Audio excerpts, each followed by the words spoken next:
Hello fellow option traders, this is Jeff, and this video is going to cover the results so far to date for 2014, and today is March 30th, Sunday, March 30th, 2014. So we're going to go over, first of all, I'm going to refamiliarize you with the spreadsheet here. It's pretty simple. Basically this column stays here all the time, so if no matter how far I scroll off to the right, this column is always going to stay here. This is the total P&L for just the CSSv2 credit spread system version 2 trades in my account. And here I have each week, and for each week I have I put in remarks or comments here for each one. And then I do a calculation and I figure out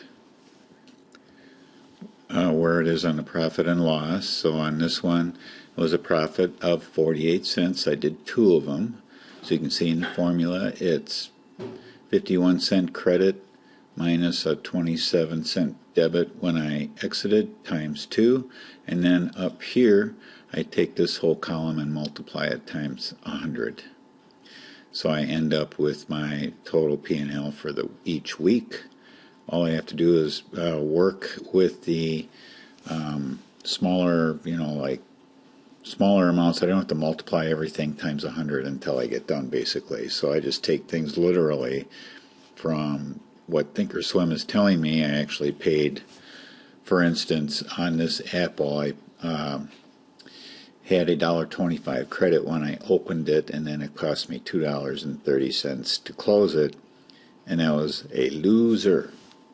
So in red, yes, they're losers, and in black, they're winners, just like most normal accounting systems. And I also put parentheses on there just in case there's any confusion here.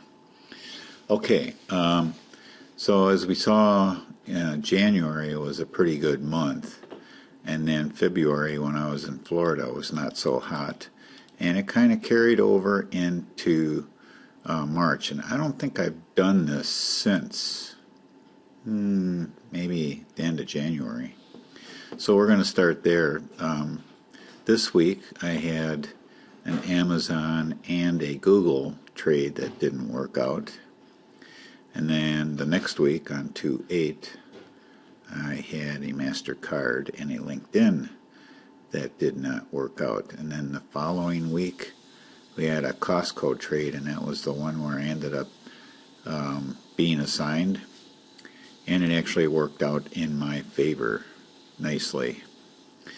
And then the following week, nothing. And then the week ending 3/1, we had a FedEx that was a loser.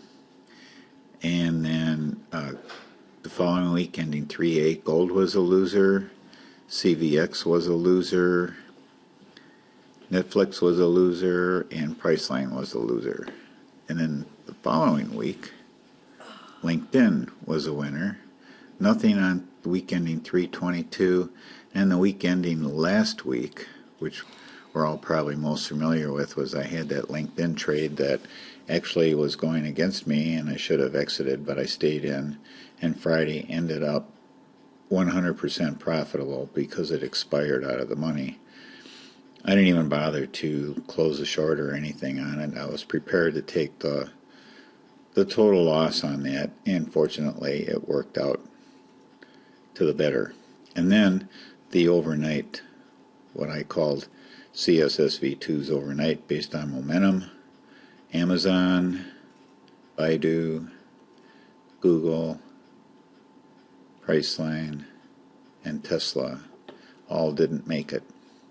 Okay, so the count now, when is that? I think the last time I might have done this, it was around 1200. It's now at 929, up 929. And we can take a look at year to date. Actually, what Thinkorswim actually tells me on the account page. And this is profits and losses by symbol. So here we have we can tell just the red ones which one I'm doing good on and or bad on, and the black ones are the ones I'm doing good on. Thinkorswim is telling us that we're up 1,039, and the reason for that was there was a couple of accidental trades in this account that weren't CSSv2. I wasn't paying attention when I executed the order, so they ended up in this account. So it's up just a tad more than what this one is telling us. Also, this spot right here, I just take the average for my commissions is 6% of the actual trade.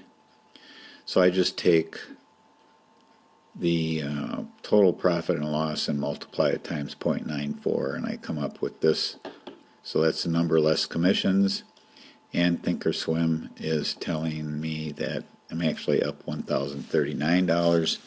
That is the real number, I guess you could say, and that's the one I'm going by when it comes down to where I really do stand. So done really good on LinkedIn here, and also on MasterCard. But you know, MasterCard's gone flat. It may be sinking now, and LinkedIn is definitely still in a downtrend. So we may be taking more advantage of that in the coming weeks. But again, we're still looking for our entry and exit signals, and we need to stick to those rules, as I did in January, more so than I have been lately. And that's what happens a lot of times, is you start getting lazy, and so you need to recenter and refocus and review your rules.